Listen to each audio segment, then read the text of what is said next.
जय श्री कृष्णा। राधे राधे जी। आप सबका आपके अपने सुनीता भक्ति चैनल में हार्दिक स्वागत है। भगवान श्री हरि आपकी समस्त मनोकामनाएं पूर्ण करे। तो आइए भक्तों, भगवान श्री कृष्ण का ध्यान करते हुए आज के फाल्गुन मास की कथा अध्याय को प्रारंभ करते हैं, जिसमें लक्ष्मी जी के प्रादुर्भाव की कथा, समुद्र मंथन और अमृत प्राप्ति का वर्णन किया गया है। तो भीष्म जी कहते हैं, हे मुने, मैंने तो सुना था कि लक्ष्मी जी क्षीर समुद्र से प्रकट हुई है। फिर आपने यह कैसे कहा कि वे भृगु की पत्नी ख्याति के गर्भ से उत्पन्न हुई थी? तो इस पर पुलस्त्य मुनि बोले, हे राजन, तुमने मुझसे जो प्रश्न किया है उसका उत्तर भी सुनो। लक्ष्मी जी के जन्म का संबंध समुद्र से है, यह बात मैंने पहले भी ब्रह्मा जी के मुख से सुन रखी है।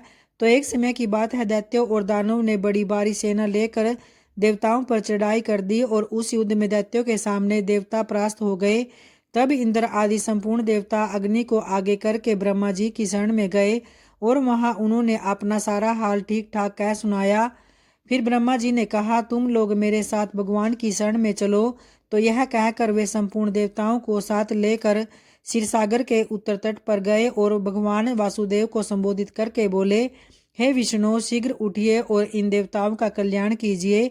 आपकी सहायता से न मिलने से दानव इन्हें बारंबार परास्त करते हैं। उनके ऐसा कहने पर कमल के समान नेत्र वाले भगवान अंतर्यामी पुरुषोत्तम ने देवताओं के शरीर की अपूर्व अवस्था देखकर कहा कि हे देवगण, मैं तुम्हारे तेज की वृद्धि करूंगा। मैं जो उपाय बतलाता हूँ उसे तुम लोग ध्यान करो। तो दैत्यों के साथ मिलकर सब प्रकार की औषधियां ले आओ और उन्हें क्षीरसागर में डाल दो। फिर मंदराचल को मथानी और वासुकी नाग को नेति बनाकर समुद्र का मंथन करते हुए उससे अमृत निकालो। तो इस कार्य में मैं तुम लोगों की सहायता करूंगा, जिससे कि समुद्र का मंथन करने पर जो अमृत निकलेगा उसका पान करने से तुम लोग बलवान और अमर हो जाओगे। देव दानव और दैत्य सब मिलकर सब प्रकार की औषधियां ले आए और उन्हें क्षीर सागर में डालकर मंत्राचल को मथानी एवं वासुकी नाग को नेति बनाकर बड़े वेग से मंथन करने लगे। और भगवान विष्णु की प्रेरणा से सब देवता एक साथ रहकर वासुकी की पूंछ की ओर गए और दैत्यों को उन्होंने वासुकी के सिर की ओर खड़ा कर दिया।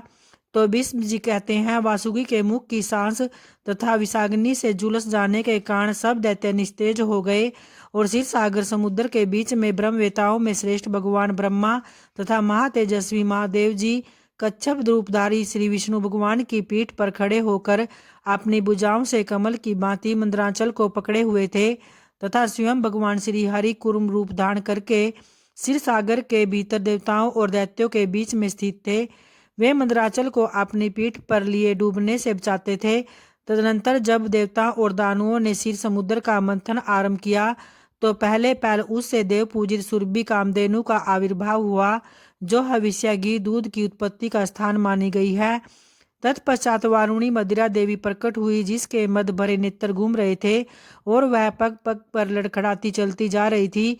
उसे अपवित्र मानकर देवताओं ने त्याग दिया। तब वह असुरों के पास जाकर बोली, हे दानवों, मैं बल प्रदान करने वाली देवी हूँ, तुम मुझे ग्रहण करो। दैत्यों ने उसे ग्रहण कर लिया और इसके बाद पुनः मंथन आरंभ होने पर परिजात कल्प वृक्ष उत्पन्न हुआ, जो अपनी शोभा से देवताओं का आनंद बढ़ाने वाला था।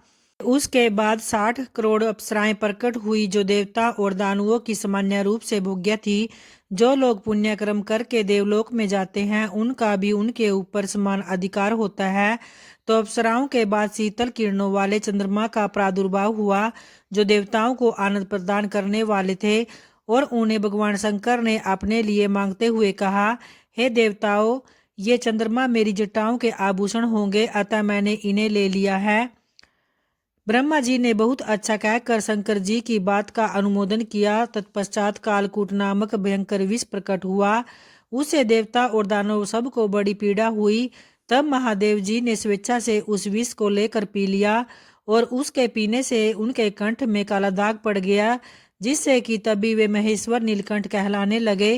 क्षीर सागर से निकले हुए उस विष का जो अंश पीने से बच गया था उसे नागो सर्पों ने ग्रहण कर लिया। तदनंतर अपने हाथ में अमृत से भरा हुआ कमंडलू लिए धन्वंतरी जी प्रकट हुए और वे श्वेत वस्त्र धारण किए हुए थे। वैद्यराज के दर्शन से सबका मन स्वस्थ एवं प्रसन्न हो गया और इसके बाद उस समुद्र से उछ्रवा घोड़ा और ऐरावत नामक हाथी ये दोनों क्रमशः प्रकट हुए। इसके पश्चात क्षीरसागर से लक्ष्मी देवी जी का भी प्रादुर्भाव हुआ, जो खिले हुए कमल पर विराजमान थी और हाथ में कमल लिए थी। उनकी प्रभा चारों ओर छिटक रही थी और उस समय महर्षियों ने श्री सूक्त का पाठ करते हुए बड़ी प्रसन्नता के साथ उनका स्तवन किया। साक्षात समुद्र से दिव्य पुरुष के रूप में प्रकट होकर लक्ष्मी जी को एक सुंदर माला भेंट की, जिसके कमल कभी मुरझाते नहीं थे। विश्वकर्मा ने उनके समस्त अंगों में आभूषण पहना दिए। तो स्नान के पश्चात दिव्य माला और दिव्य वस्त्र धारण करके जब वे सब प्रकार के आभूषणों से विभूषित हुई, तब इंद्र आदि देवता तथा विद्याधर आदि ने भी उन्हें प्राप्त करने की इच्छा की। और तब ब्रह्मा जी ने भगवान विष्णु से कहा कि हे वासुदेव, मेरे द्वारा दी हुई इस लक्ष्मी देवी जी को आप ही ग्रहण करें। तो मैंने देवताओं और दानवों को मना कर दिया, वे इन्हें पाने की इच्छा नहीं करेंगे। आपने जो स्थिरता पूर्वक इस समुद्र मंथन के कार्य को संपन्न किया है, इससे आप पर बहुत संतुष्ट हूँ।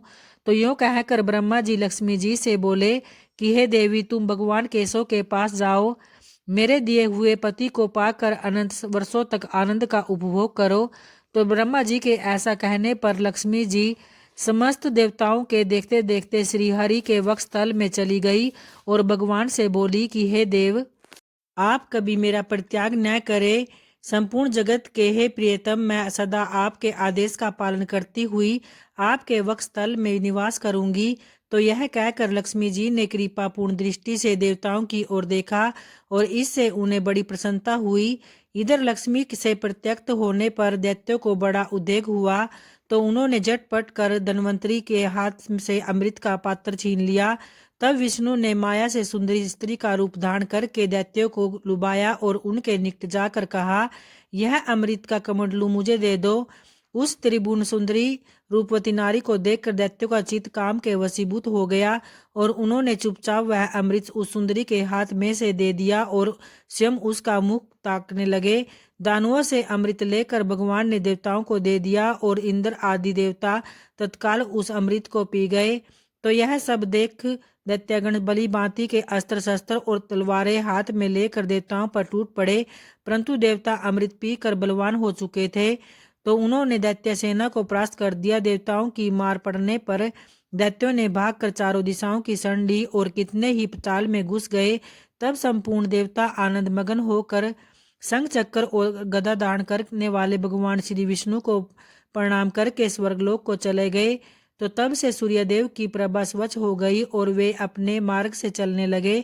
इस तरह से भक्तों, आज के फाल्गुन मास की कथा अध्याय यहीं संपन्न होती है। तो प्रेम से बोलिए भगवान श्री हरि की जय, माता लक्ष्मी की जय। और आइए अब तुलसी माता का ध्यान करते हुए उनकी आरती को प्रारंभ करते हैं।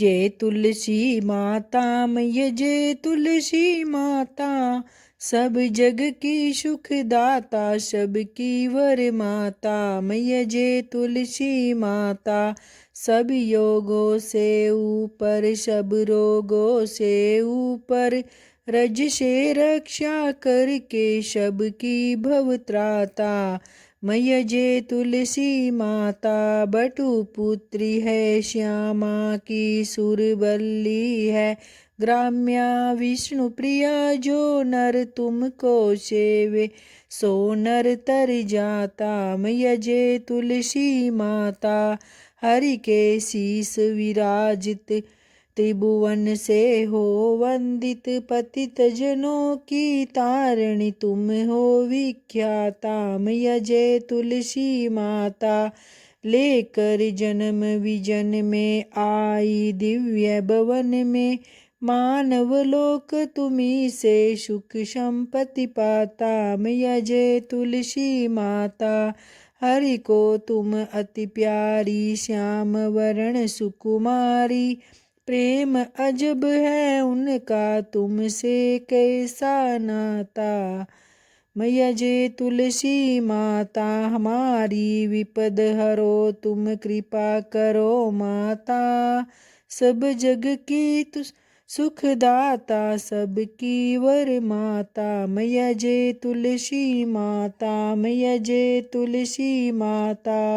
तो उम्मीद करती हूँ दोस्तों आप सबको ये कथाएं जरूर पसंद आती होंगी, और आती हैं तो वीडियो को लाइक, और जो चैनल पे पहली बार आए हैं चैनल को सब्सक्राइब जरूर करें, ताकि इस तरह की वीडियो मैं आप लोगों के लिए लेकर आती रहूँ। धन्यवाद दोस्तों।